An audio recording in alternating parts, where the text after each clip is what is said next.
ఏది ఆధారం అంటే, ఇప్పుడు మెడికల్ టెస్ట్‌లకి తనెవరైతే బాధితురాలిని పంపించిన తర్వాత కూడా ప్రూవ్ అయ్యిందని చెప్పని కొంతమంది బయట సమాచారం చేస్తారు. హాస్యాస్పదంగా ఉంటది ఇవన్నీ కూడా. ఓకే.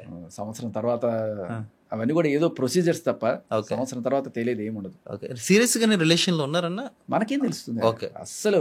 నిజంగా రికార్డులో విన్నట్లయితే ఎక్కడ కూడా తనంతట తనే తను ఇష్టపడుతున్నట్టు ఎందుకు రెస్పాండ్ అవ్వు, ఎందుకు పట్టించుకో, ఎటువంటి ఫీలింగ్స్ నీకెందుకు కలగట్లేదు అని చెప్పేసి తన అందాన్ని తనే పొగిడింది. తనకి ప్రపోజల్ చేసింది. కానీ ఎక్కడ కూడా హర్ష సాయి గారు అదే అంటున్నా. ఒక్కటి కూడా అందుకనే కదా విశ్వామిత్రుడు అనే పేరు వాడడం జరిగింది. అవును. ఆయన నీ ఇంద్రలోకానికి రాలేదు, హ్మ్. నీ చుట్టూ ఆయన తిరగలేదు. నువ్వు వచ్చి ఆయన చుట్టూ తిరిగి మేనక ఇవాళ విశ్వామిత్రుడే నన్ను అది చేశాడు ఇది చేశాడంటే తిరిగింది నువ్వు. అందచందాలు ఆరబోసి నువ్వు విశ్వామిత్రుడిని హ్మ్. ఆకట్టుకోవడానికి ట్రై చేసి అవును. ఇవాళ నన్ను విశ్వామిత్రుడు అన్యాయం చేశాడు, నన్ను మానవంగా చేశాడు అని చెప్పి మేనక్ కేసు పెడితే ఎట్లా ఉంటుంది? అవును. ఎలా ఉంటుంది?